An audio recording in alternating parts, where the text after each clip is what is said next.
جس جہنم پر ایسے سخت فرشتے مقرر ہیں، لا یعصون اللہ ما امرهم، کہ اللہ رب العالمین جن کاموں کے کرنے کا حکم ان فرشتوں کو دیتا ہے، وہ فرشتے اللہ کے ان تمام احکامات کی پاسداری کرتے ہیں، اللہ کے حکم کی خلاف ورزی نہیں کرتے۔ تو اللہ رب العالمین فرماتا ہے کہ بچا لو اپنے آپ کو جہنم کی اس آگ سے جس کا ایندھن انسان اور پتھر ہوں گے۔ اتقوا النار ولو بشق تمرہ، چاہے ایک کھجور اللہ کے راستے میں خیرات کر کے، کھجور کی ایک کھجور کی ہمارے اور آپ کی نگاہ میں کیا اہمیت ہے؟ کوئی اہمیت نہیں ہے۔ ایک وقت کا کھانا کھلا کر کے کسی غریب، کسی محتاج کو، کسی فقیر کو، کسی اللہ کے بندے کو ایک وقت کا کھانا کھلا کر کے تم اپنے آپ کو جہنم کی آگ سے بچا لو۔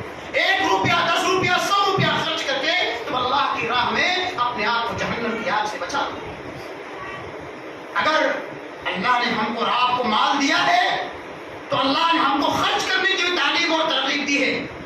اللہ نے مال کو اس لیے دیا ہے تاکہ اس کو اللہ کی راہ میں خرچ کیا جائے، اور ایسے لوگ اللہ کے یہاں پسندیدہ اور محبوب ہیں جو اللہ کے دیے ہوئے مال کو اس کی راہ میں خرچ کرتے ہیں۔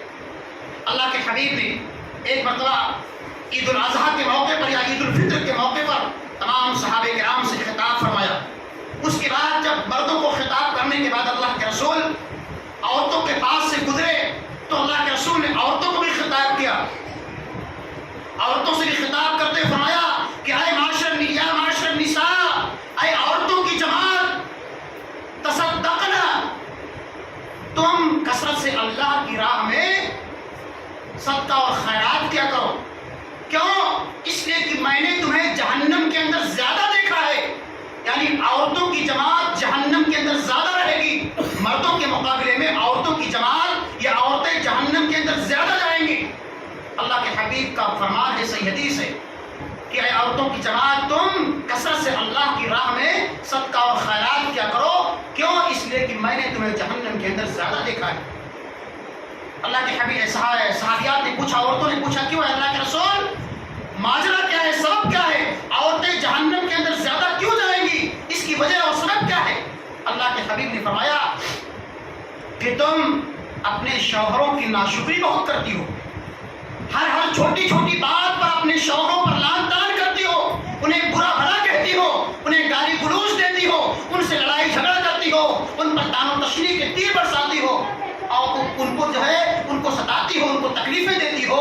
یہی وجہ ہے اللہ کے رسول نے فرمایا تھا کہ اگر ایک مرد اپنی بیوی کے ساتھ زندگی بھر حسن سلوک کرتا ہے، اچھے معاملات کرتا رہے، اس کو اچھے سے اچھا کھلاتا رہے، پلاتا رہے، اور اس کو اچھے سے اچھا لباس پہناتا رہے، کبھی کسی ایک موقع پر اگر کچھ اونچ نیچ ہو جائے، کچھ کمی اور زیادتی ہو جائے، عورت فوراً تانا مار دیتی ہے کہ آپ نے میرے ساتھ کبھی کیا ہے کیا؟ یہ عورت کی جو ہے کمی ہے جس کو اللہ کے رسول نے صحیح حدیث کے اندر بیان فرمایا۔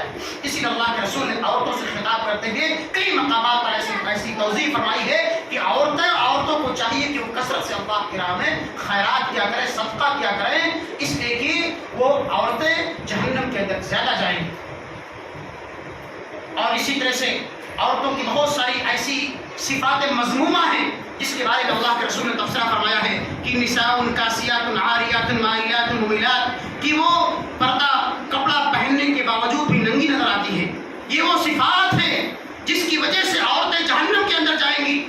محل استشہاد یہ ہے، کہنے کا مطلب یہ ہے کہ ہماری ماں اور بہنوں کو، ہماری بہن بیٹیوں کو اپنے گریبان میں جھانک کر کے دیکھنا اور سوچنا چاہیے اور غور کرنا چاہیے۔ اور اس سے بڑی بات یہ ہے کہ گھر کے سرپرستوں کو، گھر کے بڑے بوڑھوں کو سوچنا چاہیے اور دیکھنا چاہیے کہ ہماری بہن بیٹی کہاں جا رہی ہے، کس سے ملتی ہے، کیا پہنتی ہے، کیسے اٹھتی ہے، کیسے بیٹھتی ہے۔ ان تمام چیزوں پر ہماری نظر ہونی چاہیے۔ گھر کی بڑی بوڑھی عورتوں کو بھی چھوٹی بچیوں پر نظر رکھنی چاہیے کہ بیٹی کیا پہن رہی ہے، کیسے ملتی ہے، کیسے جاتی ہے، کہاں جاتی ہے، اسکول سے واپس کب آتی ہے، کس سے ملتی ہے، اس کی سہیلیاں کیسی ہیں۔ ان تمام چیزوں پر ایک ماں کی، ایک باپ کی نظر ہونی چاہیے۔ ابھی بچپن سے ہم اور آپ تربیت کریں گے تو ہماری یہ بیٹیاں جو ابھی سن شعور کو نہیں پہنچی ہیں، انشاءاللہ جب بالغ ہوں گی تو وہ پردے میں رہیں گی، ادب کے دائرے میں رہیں گی۔ اسی میں ہماری اور آپ کی کامیابی اور کامرانی ہے۔ تو اللہ کے رسول نے فرمایا تھا کہ اتقوا النار ولو بشق تمرہ، کہ تم اپنے آپ کو جہنم کی آگ سے بچا لو، چاہے اللہ کی راہ میں ایک کھجور کا ٹکڑا ہی خیرات کر کے صدقہ کر کے کیوں نہ ہو۔ اس لیے میرے بھائیو بزرگوں، ضرورت اس بات کی ہے کہ ہم اور آپ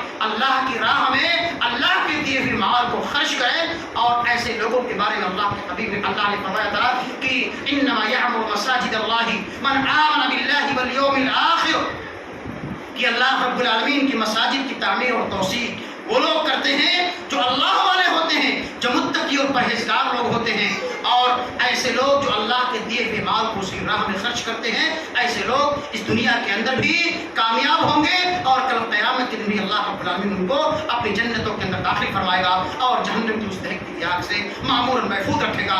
ساتھ ہی ساتھ ہم کو اور آپ کو کثرت سے اللہ رب العالمین سے اس جہنم کی آگ سے پناہ طلب کرنی چاہیے۔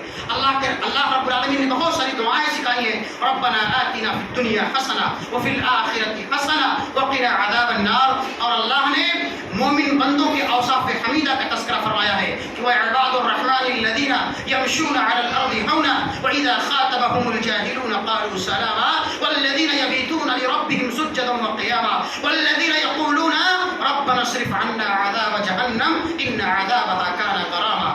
اور اللہ کے رسول نے فرمایا تھا اللہم انی اعوذ بک من عذاب جہنم واعوذ بک من عذاب القبر واعوذ بک من فتنة المسیح الدجال واعوذ بک من فتنة المحیا والممات۔ اس طرح کی تمام جو دعائیں معصورہ اللہ اور اس کے رسول سے ثابت ہیں، اس کا ہم اور آپ کو اہتمام کرنا چاہیے تاکہ اللہ رب العالمین کو جہنم کی اس دہکتی آگ سے معمور اور محفوظ رکھے اور اپنی جنتوں کے اندر داخل فرمائے۔ اللہ رب العالمین سے دعا ہے کہ مولا کریم تو ہمیں جب تک اس دنیا کے اندر زندہ رکھے، ایمان اور اسلام پر زندہ رکھے، اللہ تو ہمیں اپنے دیے ہوئے مال کو کثرت سے اپنی راہ میں خرچ کرنے کی توفیق عطا فرما، آمین۔ وما توفیق الا باللہ۔